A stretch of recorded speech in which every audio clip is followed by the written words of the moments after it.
दोस्तों, आज हम जिस आईपीएस अधिकारी के बारे में बात करने जा रहे हैं उनका नाम है आईपीएस मेरिन जोसेफ, जो रेप के आरोपी को सऊदी अरब से दबोच लाईं। केरल की आईपीएस मेरिन जोसेफ ने 2 साल पहले 13 साल की बच्ची से हुए रेप के आरोपी को सऊदी अरब से पकड़ लिया है, जिसे लेकर उनकी सोशल मीडिया जमकर तारीफ हो रही है। आइए जानते हैं उनके बारे में। मेरिन जोसेफ का जन्म केरल के एर्नाकुलम में 20 अप्रैल 1990 में हुआ था, जिसके बाद उनकी परवरिश दिल्ली में हुई।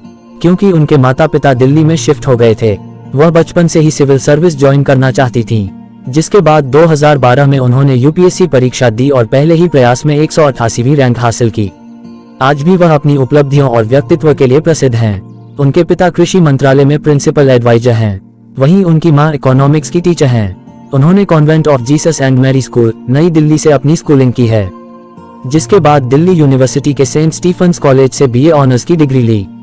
मेरिन जोसेफ बचपन से ही पढ़ाई में होशियार थीं। कॉलेज में मेरिन और क्रिस की मुलाकात हुई, जिसके बाद दोनों के बीच प्यार परवान चढ़ा। अपनी प्रोफेशनल लाइफ में सेटल होने के बाद दोनों ने 2 फरवरी 2015 को शादी कर ली। उनके पति का नाम डॉक्टर क्रिस अब्राहम है। ग्रेजुएशन पूरी करने के बाद मेरिन ने यूपीएससी कोचिंग के लिए दिल्ली के मुखर्जी नगर का रुख किया। पहले ही प्रयास में उन्होंने 188वीं रैंक के साथ परीक्षा पास कर ली, जिसके बाद उन्हें आईपीएस मिला। उनकी ट्रेनिंग हैदराबाद के सरदार वल्लभभाई पटेल नेशनल पुलिस अकादमी में हुई थी। ट्रेनिंग पूरी होने के बाद उनकी पहली पोस्टिंग एर्नाकुलम में हुई, जहां वह बतौर एएसपी अंडर ट्रेनिंग अधिकारी के रूप में तैनात थीं। वह शुरू से ही अपने काम के लिए पूरी तरह से फोकस हैं। वह केरल कैडर की सबसे कम उम्र की आईपीएस अधिकारी हैं। 2016 में वह राज्य स्वतंत्रता दिवस परेड को कमांड करने वाली सबसे कम उम्र की अफसर बनी। दरअसल मेरिन जोसेफ की पोस्टिंग केरल की कोल्लम में हुई, जहां उन्होंने बच्चों के साथ अपराध की सारी फाइलें मंगवाईं। जांच के दौरान उन्हें एक ऐसा केस दिखा जिसका रेप का आरोपी अभी भी फरार है। उन्होंने पाया कि केस को लेकर कोई अपडेट नहीं है, नहीं आगे पुलिस ने कोई एक्शन लिया। उन्होंने देखा कि पुलिस और एजेंसियां इसे छोटा केस समझ रही थीं, जिसके बाद उन्होंने खुद इस केस को हैंडल करने का फैसला किया। पता चला कि 2 साल पहले 13 साल की बच्ची के साथ रेप किया गया था, जिसका आरोपी सऊदी अरब भाग गया। महिला आईपीएस ने रेप के आरोपी को पकड़ने के लिए दिन रात एक कर दिए, जिसके बाद मेरिन जोसेफ रियाद से रेप के आरोपी सुनील कुमार भद्रन को पकड़कर ले आईं। जो केस 2 साल पहले सॉल्व हो जाना चाहिए, वो केस इस महिला आईपीएस ने कुछ ही दिनों में सॉल्व कर दिया।